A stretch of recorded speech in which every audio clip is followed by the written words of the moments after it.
شیطان کا وسوسہ، پتہ نہیں قبول ہوگی یا نہیں، اتنی دعا تو مانگ چکا ہوں، ابھی تک تو کوئی نتیجہ سامنے نہیں آیا، اور مانگنے کا کیا فائدہ ہوگا؟ کیا واقعی دعا مانگتے ہوئے یہ وسوسہ نہیں آتا سب کو؟ یا یہ مایوسی کی کیفیت نہیں آتی، میری تو نہیں سنی جا سکتی، معلوم نہیں وہ کون خوش قسمت ہے جن کی دعائیں سنی جاتی ہیں، اس لیے چلو کسی اور سے کہہ دیتے ہیں وہ میرے لیے دعا کر دے، اپنے لیے خود کیا کرنا۔ تو شیطان ہمیشہ دعا مانگنے کے عمل میں رخنا ڈالتا ہے، خلل پیدا کرتا ہے، کیونکہ دعا ایک ایسا عمل ہے جو اللہ اور بندے کے درمیان ایک محبت کا تعلق پیدا کرتا ہے، ایک اپنائیت کا تعلق پیدا کرتا ہے، ایک تقرب کا تعلق پیدا کرتا ہے۔ جب انسان اپنے رب سے مانگتا ہے تو اس کا احسان مند ہوتا ہے، اس کے قریب آ جاتا ہے، اور مانگتا انسان کس سے ہے؟ جس پر مان ہوتا ہے، جس پر یہ یقین ہوتا ہے کہ وہ دے گا، جس پر اعتماد ہوتا ہے کہ وہ میرا بہت خیر خواہ ہے، میرا بھلا کرنے والا ہے۔ انسان ہر ایک سے نہیں مانگ سکتا، ہر ایک کے سامنے اپنی ضرورت نہیں رکھ سکتا۔ تو اگر دیکھا جائے تو ایک اللہ کی ذات ایسی ہے کہ جس سے یہ ساری توقعات پوری ہو سکتی، اللہ کے سوا کوئی نہیں کہ جو انسان کے ساتھ ایسا معاملہ کر سکے۔ اس لیے تمہارا رب کہتا ہے کہ مجھ سے مانگو، اس کو پسند ہے بندوں کا مانگنا۔ اچھا، یہ جو دعا ہے اس میں صرف کسی چیز کا براہ راست نام لے کر مانگنا ہی شامل نہیں، یعنی مانگنے کے طریقوں میں صرف ایسا ہی نہیں کہ ہم کہ یا اللہ فلاں چیز مجھ کو دے دے۔ اس کے کئی انداز ہو سکتے ہیں۔ ایک تو یہی براہ راست کسی خاص چیز کا سوال کرنا، یہ بھی بہت اچھا ہے۔ بندوں سے سوال کرنا برا ہے، لیکن اللہ تعالیٰ سے سوال کرنا تو عبادت کا درجہ رکھتا ہے۔ یعنی کتنا پیار آتا ہے نا اللہ تعالیٰ پہ کہ ضرورت ہماری ہے اور ہمارے اس مانگنے کے عمل کو بھی عبادت کہہ رہا ہے، کیونکہ ایک تعلق ہے نا، وہ وقت اس کی یاد میں گزرتا ہے، اس کی طرف متوجہ ہو کر گزرتا ہے، اس لیے وہ وقت بھی عبادت بن جاتا ہے، وہ عمل بھی عبادت ہو جاتا ہے۔ تو ایک تو یہ کہ جیسے ہم سوال کرتے ہیں اللہم انی اسألک کہہ کے دعا مانگتے ہیں، یہ جتنی مسنون دعا میں آپ نے دیکھا ہوگا اسألک برابر سوال کا لفظ ہے۔ لیکن کچھ دعائیں ایسی ہوتی ہیں جس میں سوال نہیں کیا جاتا، صرف اللہ تعالیٰ کی حمد و ثنا کر دی جاتی ہے، جیسے حضرت ایوب علیہ السلام نے کہا تھا انی مسنی الضر وانت ارحم الراحمین۔ یہ بھی دعا کا ایک انداز ہے، مانگا کچھ بھی نہیں، بس اپنی تکلیف کا اظہار کر دیا اور اللہ تعالیٰ کی حمد و ثنا کر دی، مجھے تکلیف پہنچی ہے اور آپ سب سے بڑھ کے رحم فرمانے والے۔ یہ بھی نہیں کہا آپ رحم فرمائیے، کہا آپ تو سب سے بڑھ کے رحیم ہیں اور میری تکلیف آپ جانتے ہیں۔ یہ بھی ایک سٹائل ہے۔ اسی طرح کوئی ذکر کر دینا، مثلا استغفار پڑھنا۔ اب استغفار پڑھنے والے کے لیے کتنی خوشخبریاں ہیں کہ اس کا ہر مسئلہ آسان ہو سکتا ہے اس کی وجہ سے۔ خیر اس میں تو بخشش کی طلب ہوتی ہے، ایک طلب کا انداز ہے، لیکن استغفار جو ہے وہ عام دعا سے ذرا مختلف ہے۔ اسی طرح درود شریف پڑھنا، اس میں اپنے لیے تو آپ کچھ بھی نہیں مانگ رہے ہوتے، نبی صلی اللہ علیہ وسلم کے لیے مانگ رہے ہیں، لیکن وہاں کیا ہو رہا ہے کہ جب آپ ان کے لیے رحمت کی دعا مانگتے ہیں اللہ تعالیٰ آپ پہ 10 رحمتیں فرماتے ہیں۔ یہ بھی ایک مانگنے کا انداز ہے۔ اب درود شریف پڑھنا جو ہے باعث برکت بھی ہے، عبادت بھی ہے، ذکر بھی ہے، اور ایک طرح کی دعا بھی ہے۔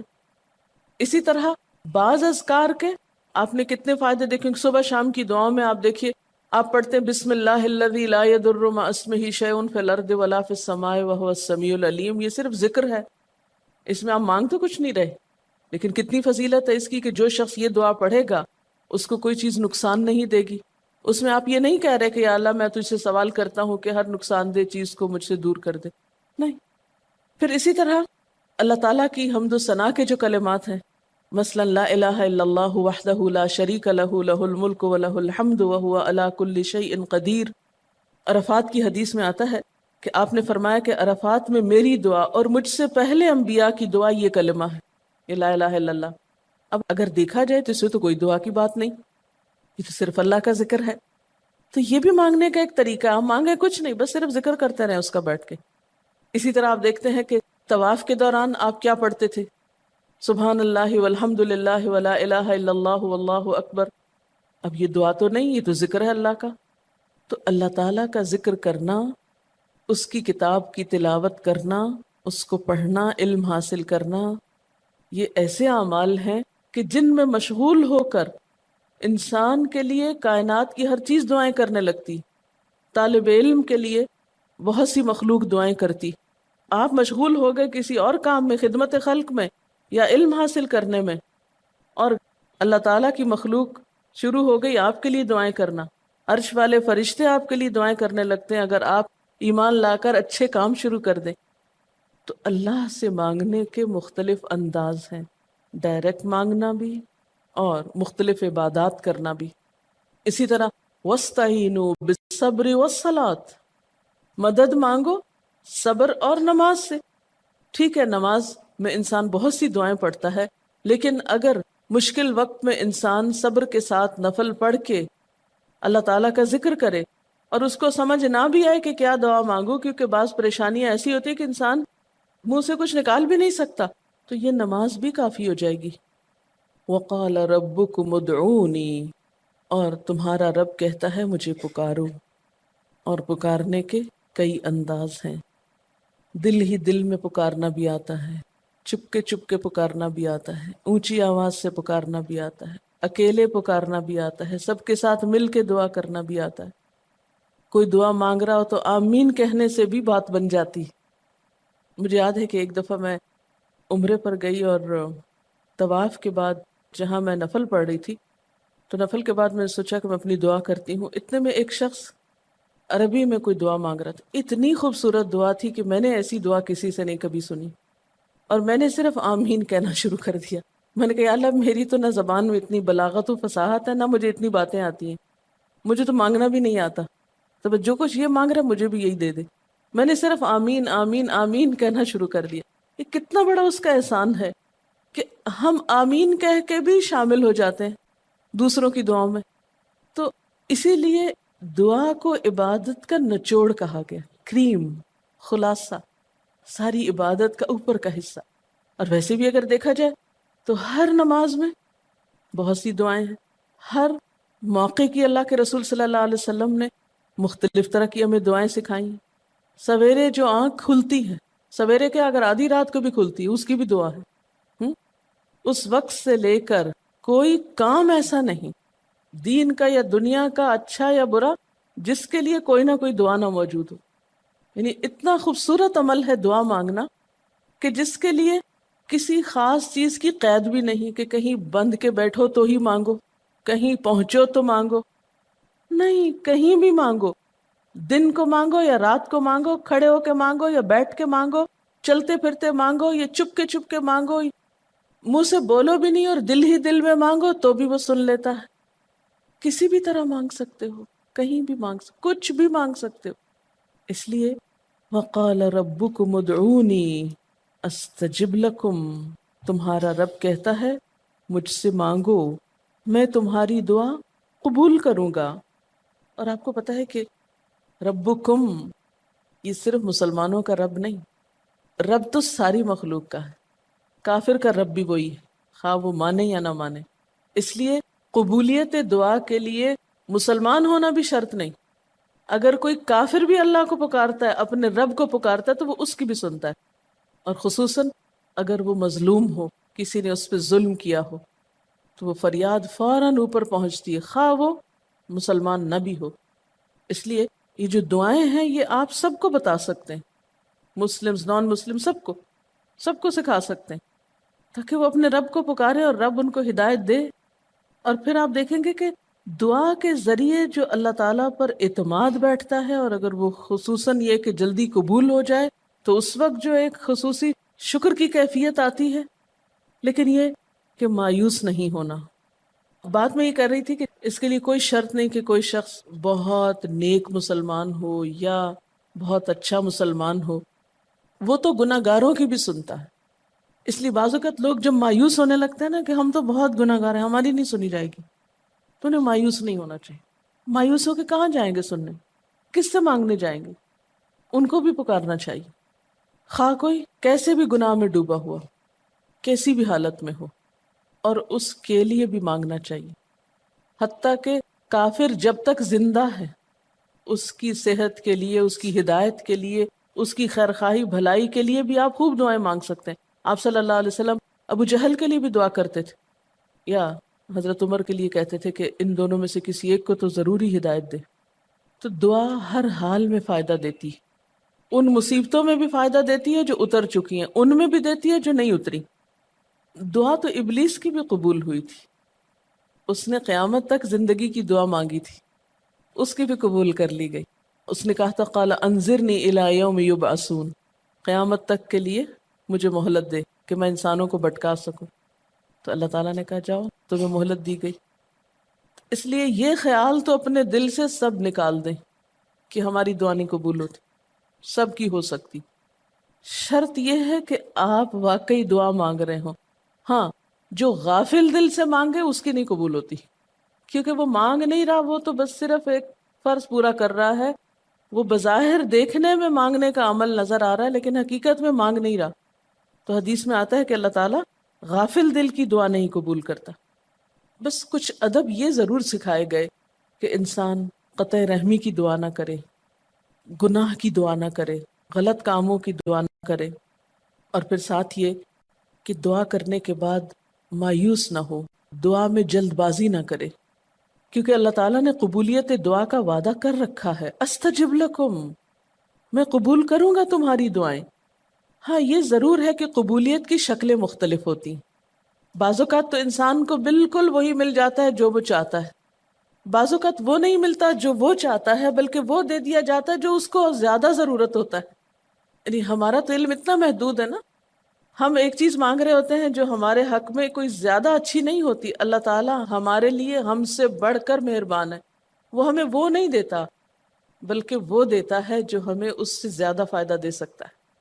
اگر آپ اپنی گزشتہ زندگی کی دعاؤں پہ ایک نظر ڈالیں تو ہم کتنی چھوٹی چھوٹی چیزیں مانگتے رہے ہیں، اور اللہ تعالیٰ نے ہمیں اس سے بڑھ کر عطا کیا ہے. ہم سب کو جو اللہ تعالیٰ نے دین کی سمجھ دی یا دین کو سیکھنے کا شوق دیا، ضروری نہیں کہ ہم سب نے یہ مانگا ہی ہو کہ اللہ تو ہمیں موقع دینا اپنے دین کو سیکھنے کے لیے، سکھانے کے لیے. لیکن یہ ضرور ہو سکتا ہے کہ ہم زندگی میں کچھ اور مانگتے رہے اور ہمیں وہ نہیں ملا، یہ نعمت مل گئی اور وہ ہمارے حق میں زیادہ بہتر ہو گئی.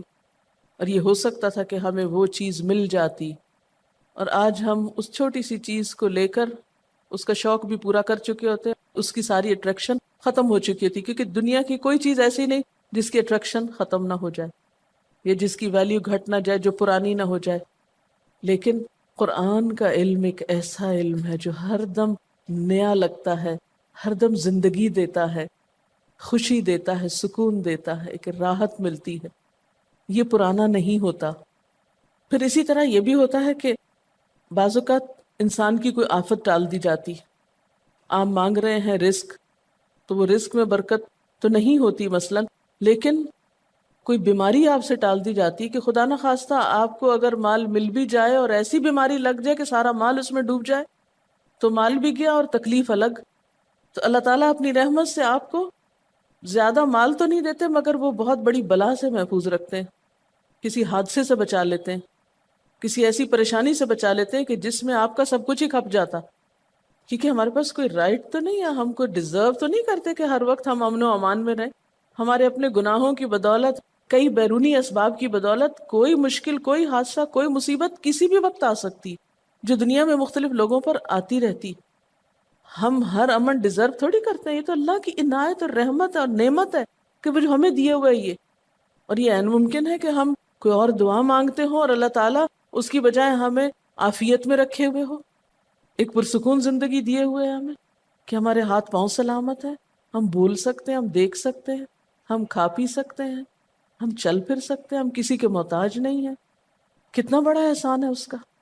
اس لیے اگر کوئی دعا وقتی طور پر بعینہ ہی قبول نہیں ہوتی، بعینہ ہی کا کیا مطلب ہے؟ ایز اٹ از، جس طرح ہم چاہتے ہیں، تو بھی کوئی بات نہیں، صبر کرنا چاہیے.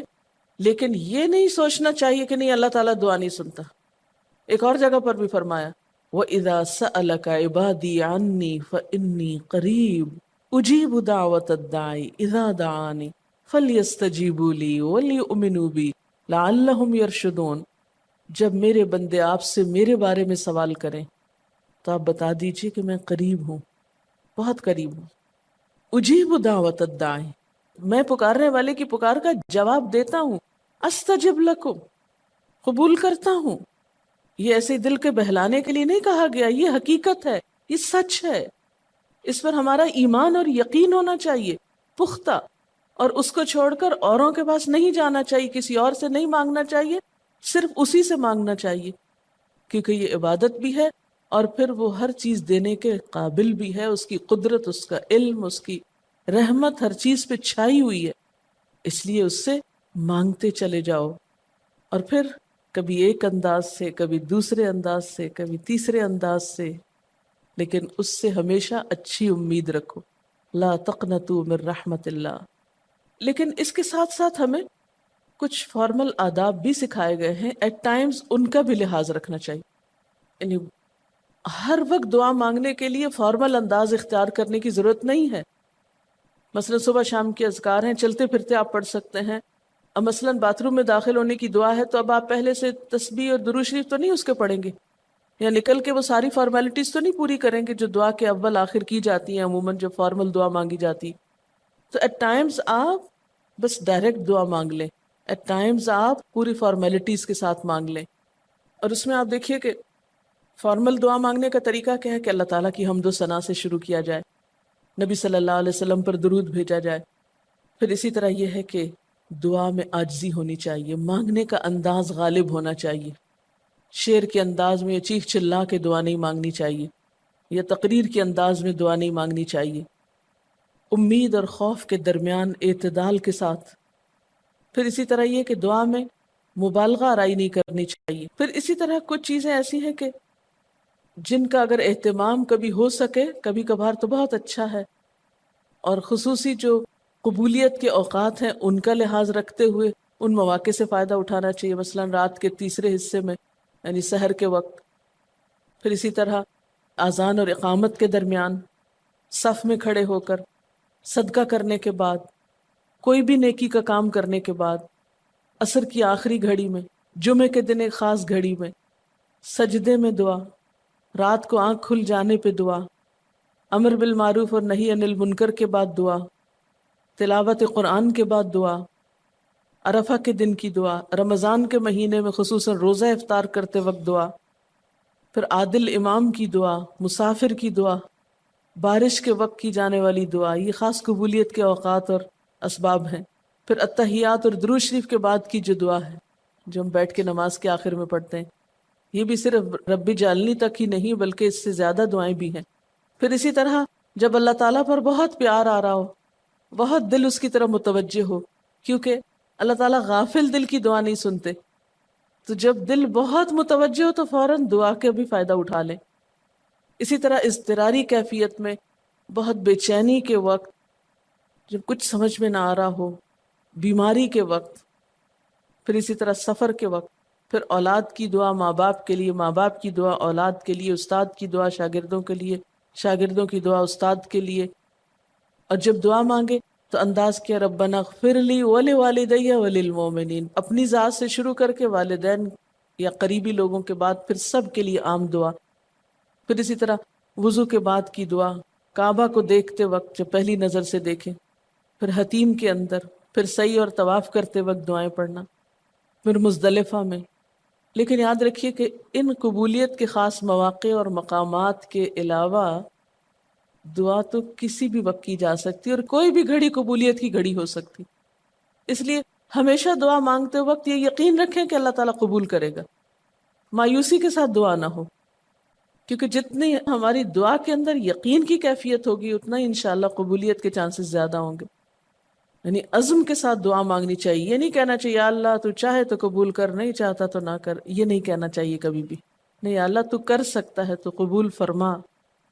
پھر اسی طرح آپ دیکھیں کہ مظلوم کی بد دعا جو ہے وہ بہت تیزی سے قبول ہوتی، کہتے ہیں نا مظلوم کی بد دعا سے بچو کیونکہ وہ کہاں جا پہنچتی ہے، ساتویں آسمان تک۔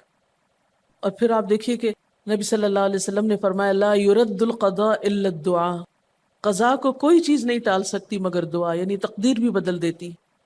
آپ صلی اللہ علیہ وسلم نے فرمایا آدمی جب کبھی اللہ سے دعا مانگتا ہے اللہ تعالیٰ اسے یا تو وہی چیز دے دیتا ہے جس کی اس نے دعا کی تھی، یا اس درجے کی کوئی بلا آنے پہ اس سے روک دیتا ہے۔ آپ صلی اللہ علیہ وسلم نے فرمایا بندے کی دعا قبول کی جاتی ہے بشرطے کہ وہ کسی گناہ کی یا قطع رحمی کی دعا نہ کرے اور جلد بازی سے کام نہ لے۔ عرض کیا گیا جلد بازی کیا ہے یا رسول اللہ؟ فرمایا جلد بازی یہ ہے کہ آدمی کہے میں نے بہت دعا کی مگر میں دیکھتا ہوں کہ میری دعا قبول ہی نہیں ہوتی، اور یہ کہہ کر آدمی تھک جائے اور دعا مانگنی چھوڑ دے۔ نہیں، دعا سے کبھی نہ تھکے، اس لیے کہ اللہ کی نگاہ میں دعا سے بڑھ کر کوئی چیز باوقت نہیں۔ لیس شیء اکرم علی اللہ من الدعاء۔ اور پھر خصوصاً اللہ کا فضل مانگنا، قرآن پاک میں بھی اللہ تعالیٰ فرماتے ہیں وَاسْأَلُوا اللَّهَ مِنْ فَضْلِهِ، اللہ سے اس کے فضل کا سوال کرو۔ پھر اسی طرح عافیت کی دعا کہ اللہ تعالیٰ ہر حادثے مصیبت تکلیف پریشانی سے بچا کر رکھے، یہ دعا بھی بہت پسندیدہ ہے اللہ تعالیٰ کے نزدیک۔ آپ صلی اللہ علیہ وسلم نے فرمایا دعا ہر حال میں فائدہ دیتی ہے، ان بلاؤں کے معاملے میں جو نازل ہو چکی اور ان کے معاملے میں جو نازل نہیں ہوئی، بس اے بندگان خدا تم ضرور دعا مانگا کرو۔ اور پھر آخری بات کہ تم میں سے ہر شخص کو اپنی ہر حاجت اپنے رب سے مانگنی چاہیے، حتیٰ کہ اگر جوتی کا تسمہ بھی ٹوٹ جائے تو بھی اللہ تعالیٰ سے دعا کرے، یعنی چھوٹی چھوٹی چیزوں میں بھی جب ضرورت پیش آئے تو اللہ کی طرف رجوع کرے۔ وَقَالَ رَبُّكُمُ ادْعُونِي أَسْتَجِبْ لَكُمْ، اور تمہارا رب کہتا ہے کہ مجھے پکارو، مجھ سے مانگو، میں تمہاری دعا قبول کروں گا۔ ان الذین یستکبرون عن عبادتی، بے شک وہ لوگ جو میری عبادت یعنی دعا سے تکبر کرتے ہیں، یعنی مجھ سے تکبر کی بنا پر نہیں مانگتے، جیسا کہ حدیث میں بھی آتا ہے من لم یسأل اللہ یغضب علیہ، جو اللہ سے نہیں مانگتا اللہ اس پہ غضبناک ہوتا ہے، یعنی جو دعا نہیں کرتا اللہ تعالیٰ اس سے ناراض ہوتا ہے، کیونکہ وہ تو بے تعلق ہو گیا نا اپنے رب سے نہ مانگ کر، اور خصوصاً تکبر کی وجہ سے۔ ایسے لوگوں کی جزا کیا ہے؟ سیدخلون جہنم داخرین،